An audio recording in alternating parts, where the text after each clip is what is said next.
a ver una breve clase sobre la ley de desintegración radioactiva. La desintegración radioactiva es un fenómeno totalmente aleatorio debido al gran número de núcleos instables presentes en una muestra radioactiva. Por lo tanto, debemos recurrir a la estadística para su descripción. Más adelante veremos un video donde vamos a detectar las partículas que emite una pastilla de cesio 137, emite partículas beta fundamentalmente, y va a ser detectada con un contador Geiger, y vamos a ver cómo este contador va a detectar estas partículas y vamos viendo cuál va a ser el número de partículas que va a ir saliendo en función del tiempo, y vamos a ver que este es un fenómeno totalmente aleatorio. Si tenemos un número inicial de núcleos inestables, digamos N0 sería la cantidad de núcleos inestables en una cierta muestra, luego de un cierto tiempo quedará una cantidad menor de núcleos inestables. Esta cantidad de núcleos que va quedando una vez que pasa el tiempo depende de la probabilidad de desintegración por unidad de tiempo de cada elemento. Se conoce con el nombre de lambda, se designa con la letra lambda, y es conocida como la constante de semidesintegración. Fíjense ustedes que estamos hablando de una constante que tiene que ver con la probabilidad de desintegración por unidad de tiempo de cada uno de estos núcleos particulares. Entonces, aquí de nuevo estamos hablando de probabilidades de desintegración. De nuevo estamos haciendo mención a que tenemos un fenómeno que es aleatorio y que obedece a una cierta estadística. El número de núcleos inestables, entonces, una vez que transcurre el tiempo, decae de acuerdo a una función exponencial. Y esta es la ley de decaimiento radioactivo, que va a depender entonces de una función exponencial que decae con el tiempo y que depende fundamentalmente de la constante de desintegración. O sea, lo que caiga esos núcleos inestables más rápidamente o menos rápidamente va a tener que ver entonces con la constante de desintegración. Podemos ver en la gráfica siguiente una exponencial que decae con el tiempo, ¿verdad? Entonces esta sería la función de desintegración radioactiva, que es una función exponencial que decae con el tiempo. Entonces tenemos un número inicial de núcleos inestables. Cuando pasa el tiempo, entonces vamos a tener menor cantidad de núcleos inestables en nuestra muestra. Y eso va a tener que ver con la actividad de la muestra, como veremos más adelante. Entonces, tenemos una cierta cantidad de material, una cierta masa de radioactivo que está emitiendo radiación, es decir, partículas o radiación electromagnética, y ese núcleo y esa sustancia, una cierta cantidad de núcleos para un tiempo inicial. Luego, con el tiempo, sigue emitiendo espontáneamente partículas o radiación electromagnética, y ese núcleo pasará de núcleo inestable a núcleo estable en una cierta, esos núcleos pasarán de núcleos inestables a núcleos estables en una cierta cantidad de tiempo. Entonces van dando núcleos en la cantidad de muestras, quedando núcleos que son estables y que son inestables. Entonces, a medida que pasa el tiempo, ciertos números de núcleos van a pasar a núcleos estables. Ciertos núcleos van a quedar inestables. Entonces, esta función lo que nos da son la cantidad de núcleos inestables que van quedando una vez que pasa el tiempo. Por ejemplo, cuando tenemos la mitad de los núcleos inestables, o sea, cuando ya núcleos inestables han pasado a núcleos estables y nos queda la mitad de los núcleos inestables, cuando ha transcurrido un cierto tiempo, ese tiempo vamos a ver que tiene que ver con el tiempo de caimiento de semi-desintegración, lo vamos a ver un poco con más detalle adelante, y cuando pasa otra vez ese tiempo, entonces se tiene, digamos, otra vez la mitad de esta mitad inicial y así sucesivamente.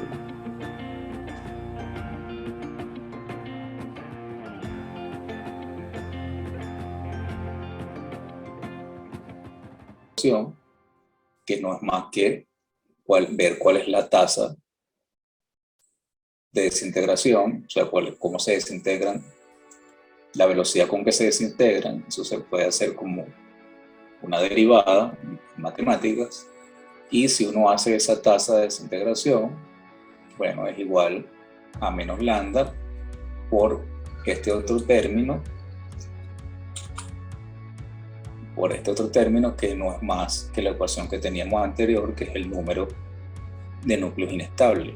Entonces nos quedaría lambda por n, y lambda por n se conoce como la actividad. Entonces esta tasa de desintegración se llama actividad de la sustancia.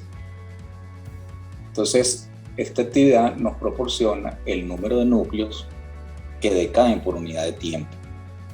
Entonces, más bien ahora hablamos de la actividad de una cierta sustancia que tiene que ver con el número de núcleos que decaen o se desintegran por unidad de tiempo. Esa unidad es el becquerel, y un becquerel, bueno, es igual a una desintegración sobre segundo, o una desintegración por segundo. También se usa la unidad de medida, el curie, y un curie son 3,7 por 10 a la 10 becquerelios. También es muy usado la actividad específica. La actividad específica para sólido es la actividad por unidad de masa, y si tenemos líquido es la actividad por unidad de volumen que ocupa el líquido.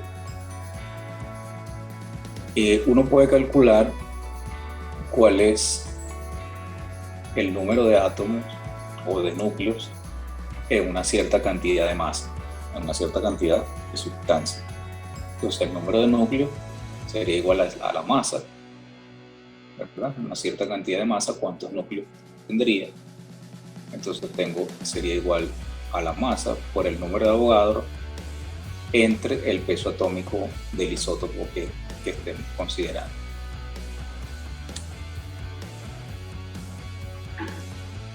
La actividad también obedece a una ley de decaimiento exponencial. Entonces, la actividad en función del tiempo también es una función exponencial que decae con el tiempo y decae también con lambda, con la constante de desintegración. Entonces, una actividad inicial a un cierto tiempo inicial, aquí esto estaría normalizado a 1. Una vez que pasa el tiempo, comienza a caer la actividad de la sustancia, hasta que un tiempo muy, pero muy largo, la actividad de la sustancia pudiera llegar a 0. Entonces, por aquí tenemos un esquema, digamos que tenemos una cierta sustancia que tiene una cierta cantidad de núcleos, como vimos que podíamos calcular si tenemos la masa de la sustancia, podemos saber entonces a través de la masa atómica del núcleo y el número de Avogadro, podemos saber cuántos núcleos tenemos inestables. Estamos hablando siempre de núcleos inestables que están emitiendo radiación o partículas. Entonces, supongamos aquí en esta imagen que tenemos 24 núcleos, que inicialmente podríamos tener 24 núcleos inestables, que hay unos que se están transformando, ¿verdad? Esto que vemos con este destello son núcleos inestables transformándose y se transforman hasta pasar a núcleos estables, que son los más oscuros. Entonces, en la actividad nosotros tenemos que núcleos inestables se están transformando a núcleos estables, ¿verdad? Y eso obedece a una ley de decaimiento exponencial, tanto para el número, como vimos, de núcleos inestables, en este caso, en esta ley exponencial, como para el concepto de actividad que tenemos, que es la tasa de desintegración, que se llama actividad de la sustancia y tiene que ver con cuántos núcleos decaen por unidad de tiempo. Y puede venir en becquerelio o en Curie, esa unidad de actividad. Entonces, los núcleos se están transformando, que están emitiendo partículas y están pasando de los núcleos inestables de colores claros a núcleos estables, los de color más oscuro. Entonces, un valor muy importante dentro de la actividad de la sustancia, que es lo que se conoce como el periodo de semidesintegración. Y eso tiene que ver con el tiempo que ha de transcurrir para que la actividad de la muestra decaiga a la mitad. Entonces, si vemos la gráfica anterior, el tiempo que ha transcurrido para que la actividad de la sustancia decaiga a la mitad se conoce como periodo de semidesintegración y sería, en este caso en la gráfica, la actividad cayó a la mitad en un cierto tiempo y ese tiempo es el periodo de semidesintegración. Entonces, aquí por ejemplo en la gráfica podemos ver si tenemos en este caso 24 núcleos inestables que se están transformando. Cuando ha pasado un cierto tiempo en que tenemos la mitad de los núcleos inestables, como en este caso, y tenemos 24 núcleos inestables, ahora tenemos 12 núcleos inestables después de que ha transcurrido un cierto tiempo. Ese tiempo es el periodo de semidesintegración. Ese tiempo es particular para cada isótopo, para cada núcleo, y ese tiempo puede calcularse a través de la ley de desintegración del núcleo, que hemos dicho que es una exponencial.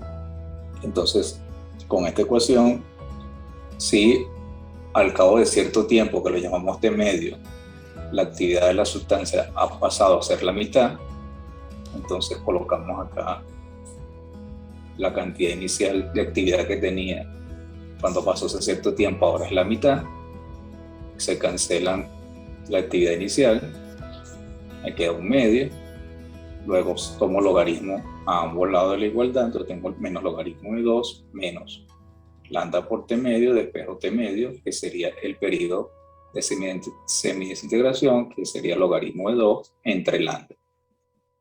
Entonces, hay una constante de desintegración para cada núcleo o cada isótopo, y por lo tanto hay un tiempo de semidesintegración para cada núcleo. Como vemos aquí, entonces, por ejemplo, ese periodo de semidesintegración para el torio 232 es 14.000 millones de años, una cantidad muy grande en tiempo. El cesio 137, 30,2 años. El cobalto 60, 5,26 años. Hasta el indio 124, que son 3 segundos. Entonces, este sería el tiempo en que tardarían estos núcleos, ¿verdad?, en desintegrarse, en transformarse y obtener desde un tiempo inicial, obtener la mitad de los núcleos inestables. Entonces, a mayor constante de desintegración, menor es el tiempo de semidesintegración. Por ejemplo, para el torio tenemos un periodo de semidesintegración muy grande. Y eso lo que quiere decir es que tiene una probabilidad de desintegración muy pequeña o una lambda pequeña. Si tenemos el caso del indio, indio 124, que tiene un periodo de semidesintegración de 3 segundos, lo que quiere decir es que tengo una lambda mayor, muy grande, o una probabilidad de desintegración bastante grande. Aquí vamos a ver un video del decaimiento del cesio 137, donde vamos a ver el carácter aleatorio de la desintegración radioactiva.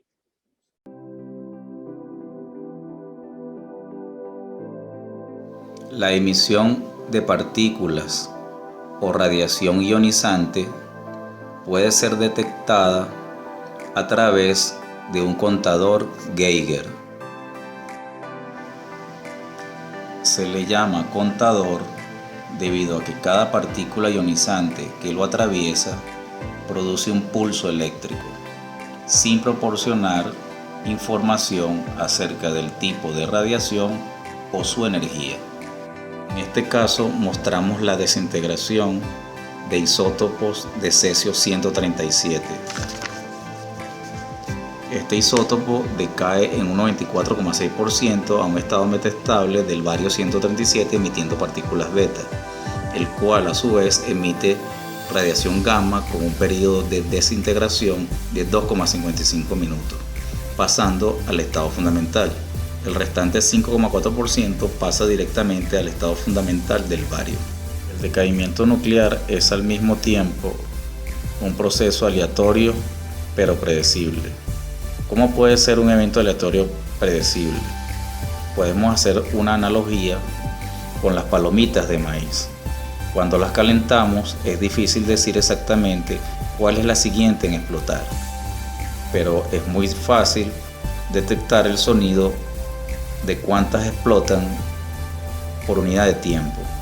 De la misma manera, es imposible decir cuál núcleo suficientemente inestable es el próximo en decaer. Sin embargo, con un contador Geiger puede contar el número de nucleidos que decaen por unidad de tiempo.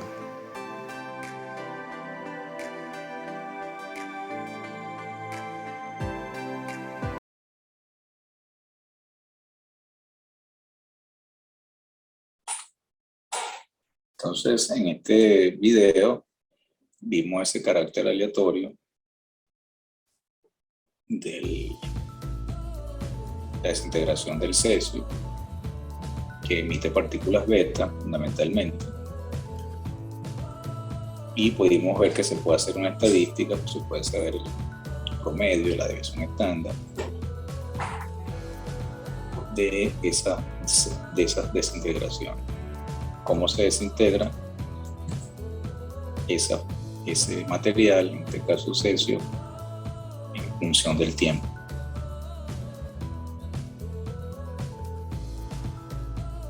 Podemos ver un ejemplo que podemos calcular cuál es la actividad específica de un isótopo de cesio, o sea, de cobalto 60. Entonces, la actividad específica es la actividad por unidad de masa. Entonces, la actividad es lambda por el número de núcleos inestables sobre la masa. Lambda puede ser, podemos cambiar el logaritmo de ese tiempo, el periodo de desintegración.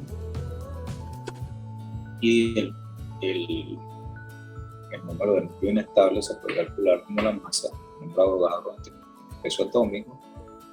La masa se cancela sustituyendo, entonces tenemos el tiempo, son 5,2 años, lo pasamos a segundos.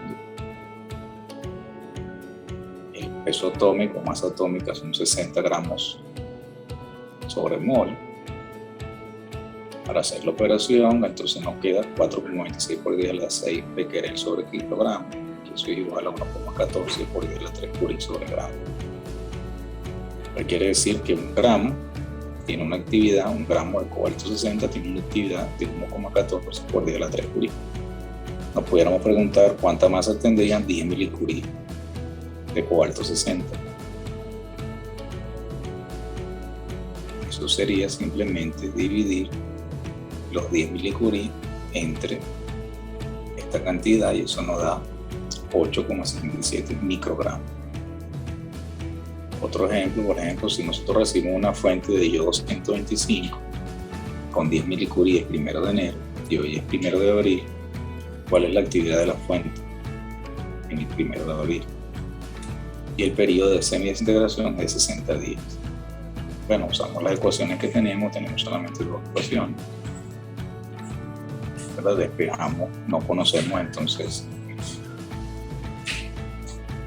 cuál es la constante de desintegración. La calculamos a través de esta ecuación.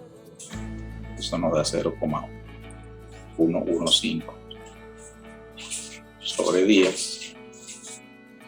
Y como tenemos 3 meses, tenemos la actividad inicial. Simplemente sustituimos el tiempo, 90 días, lambda, y eso nos da 3,55 milicurie. O sea que ha disminuido, ¿verdad? Teníamos 10 milicurie inicialmente, el 1 de enero y el 1 de abril ha disminuido la actividad a 3,55 milicurie. Y eso está gobernado por esta constante de desintegración lambda.